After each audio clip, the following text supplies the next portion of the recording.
Дейлин туралы 15 факт. Дейлин ноябрь 28 күні дүниеге келген. Дейлиннің толық аты Ершат Оразбайұлы. Дейлиннің жандосы Айшуақ. Дейлин спорт залға барады. Дейлин көп ютуберлермен видео түсіреді. Дейлин ютубты 25 майда 2020 жылы ашыпты. Дейлиннің барлық видеоларын қоссақ 2 миллионнан астам қаралым жинайды екен. Дейлиннің осы видеосы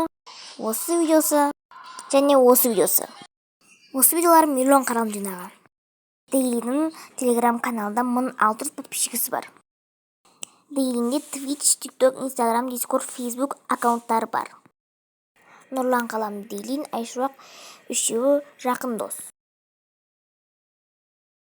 Дейлиннің YouTube каналында 665 мың подписчик бар екен.